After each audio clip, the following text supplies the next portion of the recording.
Interview ಶುರು ಆಗೋಯ್ತಾ sir? First ಇಂಟರ್ವ್ಯೂನ ನಿಮ್ಮದು? ಹ್ಞೂ ಸರ್. ಅದಕ್ಕೆ ಇಷ್ಟು ಗಾಬರಿ ಆಗಿದ್ದೀರಾ? ಟೆನ್ಷನ್ ಮಾಡ್ಕೊಂಡು ಬೇಡ್ರಿ, ನಾವು ಬಂದಿರೋ ಸಾಲ ಕೇಳೋಕ್ಕಲ್ಲ, ಕೆಲಸ ಕೇಳಕ್ಕೆ ಬಂದಿರೋದು. ನಮ್ಮ ಟ್ಯಾಲೆಂಟ್ಗೆ ಕೆಲಸ ಕೊಡ್ತಾರೆ, ನಮ್ಮ ಐಡಿಯಾಗಳು ಇಟ್ಕೊಂಡು ಅವರು ಮನಿ ಮಾಡ್ತಾರೆ. ಅದಕ್ಕೆ ಯಾಕೆ ಗಾಬರಿ ಆಗ್ತೀರಾ? ಆರಾಮಾಗಿರಿ.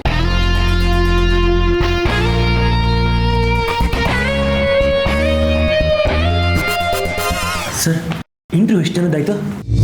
ಇನ್ನು ಇಂಟರ್ವ್ಯೂ ಸ್ಟಾರ್ಟೇ ಆಗಿಲ್ಲ. 10:15 ತಾನೇ ಇಂಟರ್ವ್ಯೂ ಇದ್ದಿದ್ದು. ನೀವು ಯಾಕೆ ಇಷ್ಟು ಲೇಟಾಗಿ ಬಂದಿದ್ದೀರಾ? ಇಂಥ ಕಂಪ್ನಿಗಳೆಲ್ಲ ಯಾವಾಗಲೂ ಪ್ರೋಟೋಕಾಲ್ ಪ್ರಕಾರನೇ ಅಲ್ವಾ ಕರೆಯೋದು?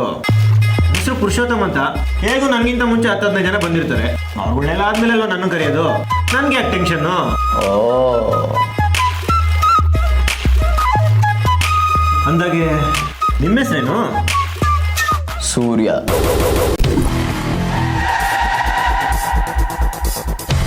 ಹಾಗಾದ್ರೆ ನಿಮ್ಮ ಇಂಟರ್ವ್ಯೂ ನಂದಾದ್ಮೇಲೆ.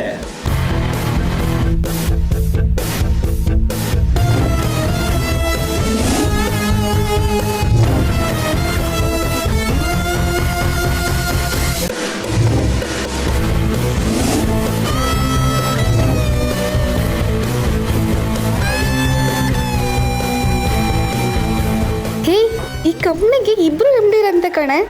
ಇಬ್ರದ್ದು ತುಂಬಾ ಇಂಟ್ರೆಸ್ಟಿಂಗ್ ಕ್ಯಾರೆಕ್ಟರ್ ಅಂತೆ. ಅಣ್ಣ ಆಂಜನೇಯನ ಪರಮ ಭಕ್ತ.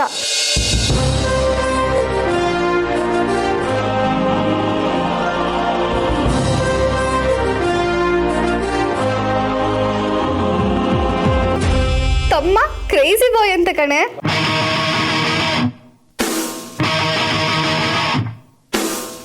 ಕೆಲ್ಸ ಜೋಲಿ. ಅರ್ಚನಾ ಹೇಳಿದ್ಲು ಕಣೆ, ಅದಕ್ಕೆ ಬಂದೆ. ಫಿಕ್ಸ್. ಎಲ್ಲರೂ ಸ್ವಲ್ಪ ಸೈಲೆಂಟ್ ಆಗಿರಿ, ಇನ್ನೇನು ಇಂಟರ್ವ್ಯೂ ಶುರು ಆಗುತ್ತೆ. ಸರ್, ನೀವೇ ಇಲ್ಲಿ ಕೂತ್ಕೊಂಡಿದ್ದೀರಾ? ಸಮರ್ ಸರ್ ನಿಮಗೋಸ್ಕರನೇ ಕಾಯ್ತಾ ಇದ್ರು.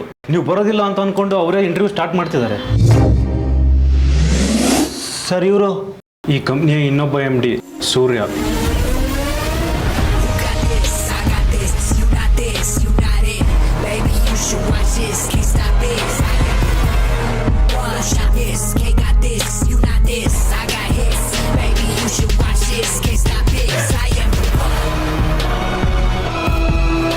ಸರ್, ಒಳಗೆ ಬನ್ರಿ, ಇಂಟರ್ವ್ಯೂ ಶುರು ಮಾಡಿ. ಇಂಟರ್ವ್ಯೂ ಮುಗ್ದೋಯ್ತು. ಹೇಳಿ ಸೂರ್ಯ. ಸಮರ್, ಇಂಟರ್ವ್ಯೂ ಹಾಲ್ಗೆ ಬಾ. ಹಾಂ. ಟೈಮ್ ಸೆನ್ಸ್ ಇಲ್ದೇ ಇರೋ ನೀವು ಔಟ್. ಕೆಲಸದ ಮೇಲೆ ಶ್ರದ್ಧೆ ಇಲ್ದೇ ಇರೋ ನೀವು out. And you both get lost. Out.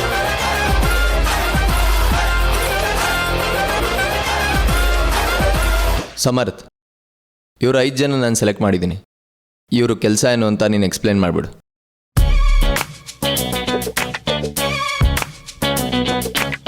ಇನ್ನಿವರು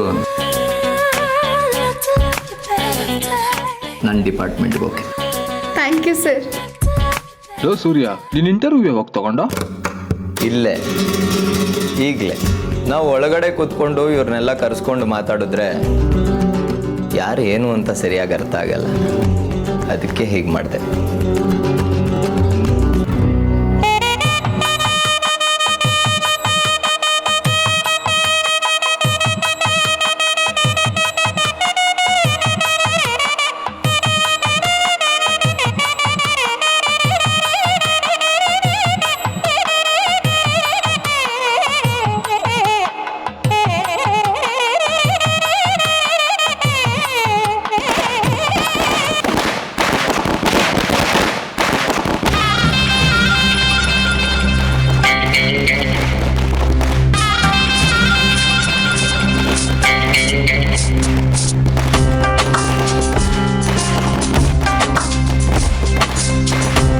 ದಯವಿಟ್ಟು ಇಲ್ಲಿ ಪಟಾಕಿ ಸಿಡಿಸಬೇಡಿ. ಯಾಕ್ರಿ ಹೊಡಿಬಾರ್ದು?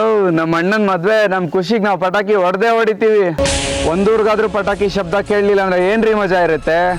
ಕಲ್ಯಾಣ ಮಂಟಪಕ್ಕೆ ದುಡ್ಡು ಕೊಟ್ಟಿದ್ದೀವಿ, ಪಟಾಕಿ ಹೊಡಿತೀವಿ. ಹಣದ ಅಹಂಕಾರಕ್ಕೆ ಆಯುಷ್ಯ ಕಡಿಮೆ, ಇನ್ನೂ ಚಿಕ್ಕ ವಯಸ್ಸು, ತಿಳುವಳಿಕೆ ಕಡಿಮೆ ಅನಿಸುತ್ತೆ. ವಿದ್ವಾನ್ ವರದರಾಜಪ್ಪನವರು ಸಂಗೀತ ನುಡಿಸ್ತಾ ಇದ್ದಾರೆ. ಅದು ಮುಗಿದ ನಂತರ ನೀವು ಪಟಾಕಿ ಸಿಡಿಸ್ಕೊಳ್ಳಿ. ನಾವು ಪಟಾಕಿ ಹೊಡೆದ್ರು ಅದೇ ಸದ್ ಬರೋದು, ಅವರು ನಾದಸ್ವರ ನುಡಿಸಿದ್ರು ಅದೇ ಸದ್ದೇ ಬರೋದು.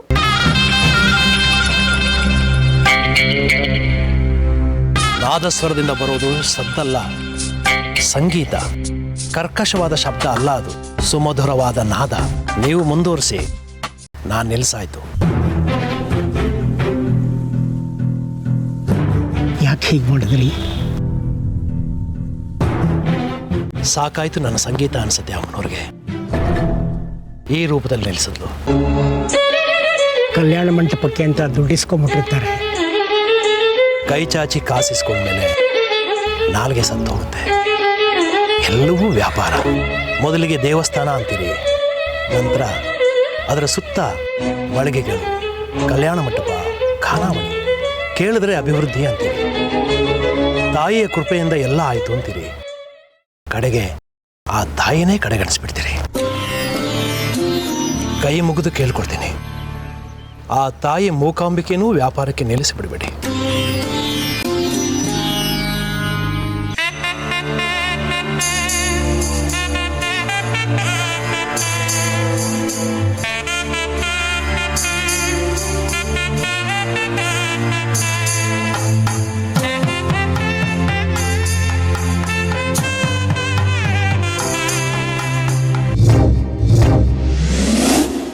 ನೀನು ಸುತ್ತಾಡೋಕ್ಕೆ ನನ್ನ ಕಾರ ಬೇಕಾ? ನನ್ನ ಕೈಗೆ ಬಂದಮೇಲೆ ಎಲ್ಲ ನಂದೆ, ಕಾರ್ ಆಗಲಿ ಕಂಪ್ನಿ ಆಗಲಿ. Just kidding bro. Samarth, sales division Archana ಇವತ್ತು ನನ್ನ ಜೊತೆ ಬರ್ತಾಳೆ. ಅರ್ಚನಾ ಇವತ್ತು ಆಫೀಸ್ಗೆ ಬಂದಿಲ್ವಲ್ಲ? ಆಫೀಸಿಗೆ ಬಂದಿಲ್ಲ, ಬಟ್ ಈ ಸೂರ್ಯನ ಜೊತೆ ಬರ್ತಿದ್ದಾಳಲ್ಲ, ಆನ್ ಡ್ಯೂಟಿ. ಅದ ಗುಡ್ ಡೇ, ಬಾಯ್.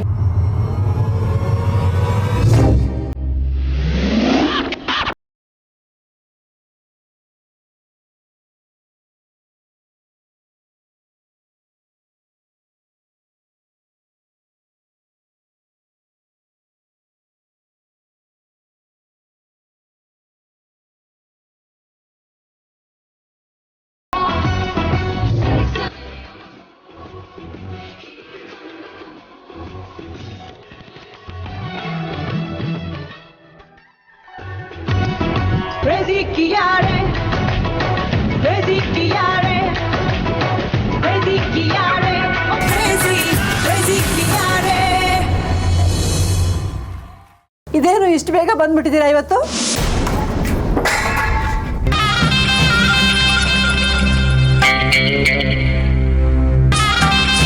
ರಂಗದೊರೆ, ಏನಾಯ್ತು?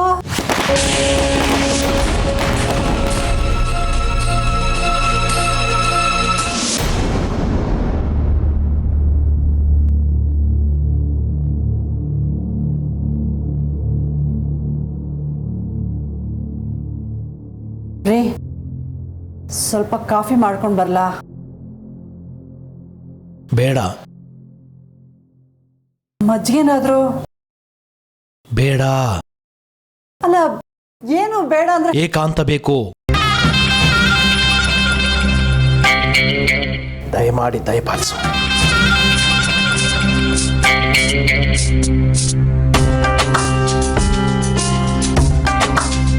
ಅಕ್ಕ, ಸಮಾಧಾನ ಆದ್ರ ಅಕ್ಕ ಬಾವ? ಇಲ್ಲ ಕಣೋ. ಅಲ್ಲಿಗೆ ಸಂಧಾನ ವಿಫಲ ಆಯ್ತು. ಮುದ್ದಿನ ಮಗಳ ಮೇಲಾದ್ರೂ ಅಕ್ರೆ ಇದ್ದೇ ಇರುತ್ತೆ ಅಲ್ವಾ?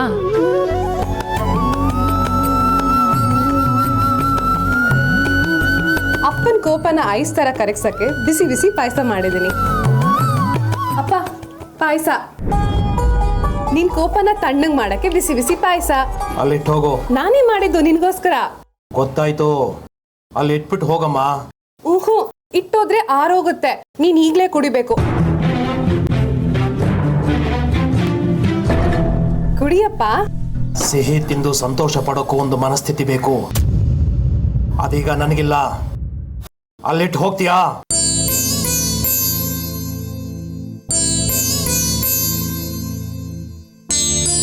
ಯಾರೋ ದೊಡ್ಡದಾಗಿ ಹೇಳ್ಬಿಟ್ಟು ಹೋದ್ರು. ಪಾಪ, ಅಪ್ಪಂಗೆ ಪಾಯಸ ಕೊಡ್ತೀನಿ, ಕರಗಿಸ್ಬಿಡ್ತೀನಿ ಅಂತ. ಹೀಗಾಗಬಾರ್ದಾಗಿತ್ತು.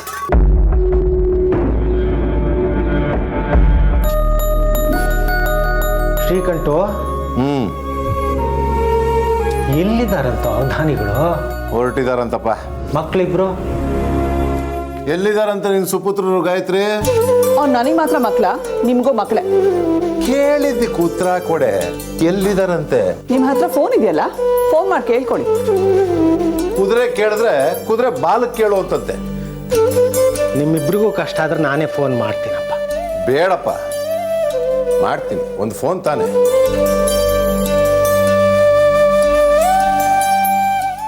ನಮಸ್ಕಾರ. ನಿಮ್ಗೆ ವೇಟಿಂಗು. ಬನ್ನಿ. ಅಪ್ಪಾಜಿ ಅವಧಾನಿಗಳು ಬಂದ್ರು. Hi bro. ಸೂರ್ಯ ಎಲ್ಲಿದ್ಯಾ? ನಿಂದೇ ಕಾರಲ್ಲಿ ಬ್ರೋ, ಆನ್ ದ ವೇ. ಸೂರ್ಯ ಬೇಗ ಬಾ, ಒಂದು ಮುಖ್ಯವಾದ ವಿಷಯ ಇದೆ.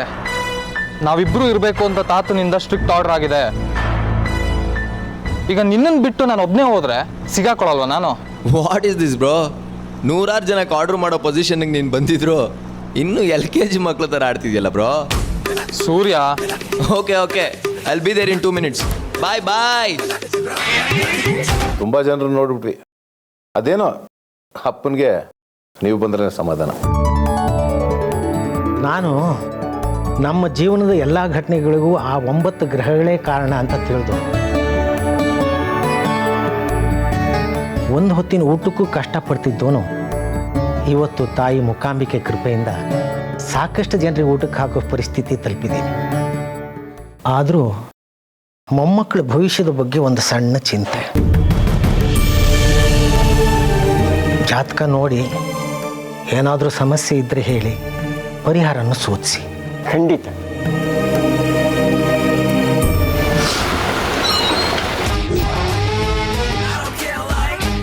ಬಾಂಬ್ಸ್ ವರ್ಕ್ ಮಾಡು. ಕಮಾನ್ ಬ್ರೋ, ಲೆಟ್ಸ್ ಗೋ. ಸೂರ್ಯ, ನಿನ್ಮೇಲೆ ನನಗೆ ಪ್ರೀತಿ ಇದೆ ನಿಜ. ಹಾಗಂತ ನೀನು ಮಾಡಿದ್ನೆಲ್ಲ ನೋಡಿ ನಾನು ಸುಮ್ಮನೆ ಕೂತ್ಕೊಳ್ತೀನಿ ಅನ್ಕೋಬೇಡ ಬ್ರೋ. ನಿನ್ನ ಕಂಪ್ನಿ ಟಾಪಲ್ಲಿ ಬರೋದಕ್ಕೆ ಕಾರಣ ನಾನು, ನನ್ನ ಐಡಿಯಾಸು. ಇದೇ ರೀಸನ್ಗೆ ನೀನು ನನ್ನ ಟಾಲರೇಟ್ ಮಾಡ್ತಿರೋದು. ಈ ಲವ್ವು ಗಿವ್ವು ಅಂತೆಲ್ಲ ಸಿನಿಮಾ ಸ್ಟೋರಿಗೆ ಹೋಗ್ಬೇಡ ಪ್ಲೀಸ್. ಬಾ ಹೋಗೋಣ. ಸೂರ್ಯ, ಬಾ ಬಾ ಬಾ ಬಾ ಬಾ. ಒಂದೇ ಮನೆಯಲ್ಲಿ ರಾಮ ಕೃಷ್ಣ ಇಬ್ರು ಹುಟ್ಟಿದ್ದಾರೆ. ಬಂದ್ರು ಇಬ್ರು, ಬಂದ್ರು.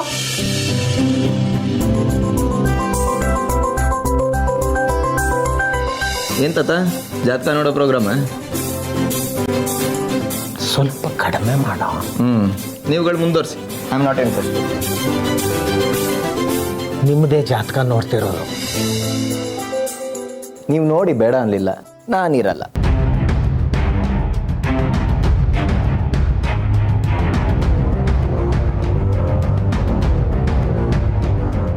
ಬೇಜಾರು ಮಾಡ್ಕೊಂಡ್ಯ ತಾತ? ನಾನು ಏನು ಮಾಡಲಿ? ನಂಬಿಕೆ ಇಲ್ದಿರೋ ಕೆಲಸ ಮಾಡಿ ನಂಗೆ ಅಭ್ಯಾಸ ಇಲ್ಲ. ಯಾವುದೋ ಗ್ರಹಗಳು ನಮ್ಮನ್ನು ಆಳಲ್ಲ. Everything is in mind. ಜ್ಯೋತಿಷ್ಯ ಅನ್ನೋದು ಸೈನ್ಸಪ್ಪ. ಸೈನ್ಸೋ ಮ್ಯಾಥ್ಸೋ, ಐ ಡೋಂಟ್ ಬಿಲೀವ್ ಇಟ್.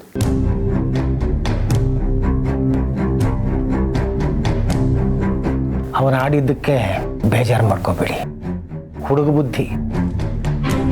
ಇವನು ಎಲ್ಲರಿಗಿಂತ ಭಿನ್ನ. ಇವನನ್ನು ಹೇಗೆ ಸರಿದಾರಿಗೆ ತರಬೇಕು ಅನ್ನೋದೇ ನನ್ನ ಚಿಂತೆ. ತಾತ, ನನಗಿಂತ ಮೊದಲು ಅವನಿಗೆ ಮದುವೆ ಮಾಡಿ, ಇಲ್ಲದ್ರೆ ಸುಮ್ಮನೆ ಅಲಿತಾ ಇರ್ತಾನೆ. ಮನೆತನಕ್ಕೂ ಕೆಟ್ಟ ಹೆಸರು. ಹಾಗೆಲ್ಲ ಬಿಟ್ಕೊಡ್ಬಾರ್ದು ಅಣ್ಣ ತಮ್ಮನ್ನ. ನೀವು ನನ್ನನ್ನು ಬಿಟ್ಕೊಡಲ್ವಾ ಎಲ್ರ ಮುಂದೆ? ಹಾಗೆ ಅವನು. ಎಲ್ಲರೂ ಸ್ವಲ್ಪ ಮೌನವಾಗಿರ್ತೀರಾ?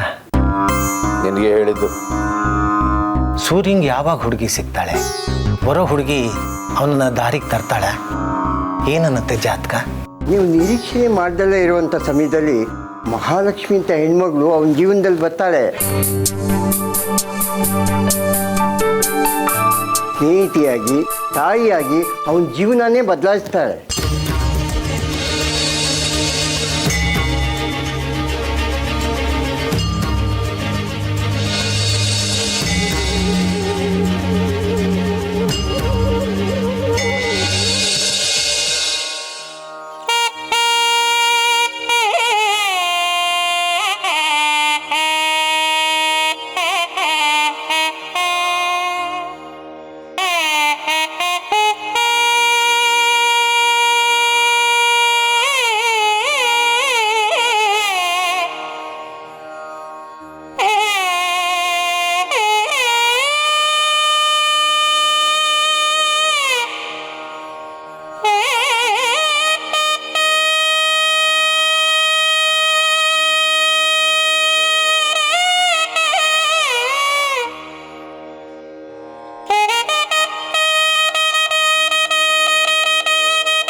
ಅಸಹನೆಯಿಂದ ಮನಸ್ಸು ಹೊಯ್ದಾಡ್ತಿತ್ತು.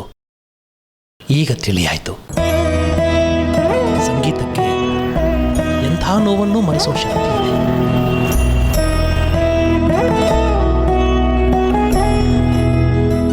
ಪಾಯಸ, ಸಕ್ಕರೆ ಅಂತ ಹೀಗೆ ಕಾಲ ಕಳೆದ್ಬಿಡು.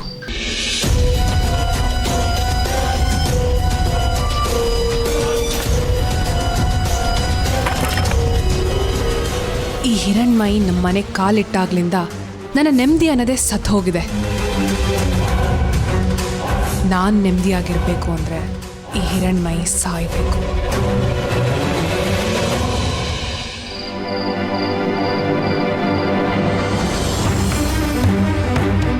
ಈಗ ಹಿರಣ್ಮಯಿಗೆ 7 ವರ್ಷ, ನಿಮ್ಮ ಉಳಿದ ಆಯುಸ್ಸು 8 ವರ್ಷ. 15 ವರ್ಷಗಳ ನಂತರ ನೀವಿಬ್ಬರ ಬಳಿಗೆ ಧಾರೆ ಎರೆದ ಆಯುಸ್ಸು ಮುಗಿಯುತ್ತೆ. ಹಿರಣ್ಮಯಿ 22 ವಯಸ್ಸಿಗೆ ಸಾವನ್ನಪ್ಪಾಳೆ.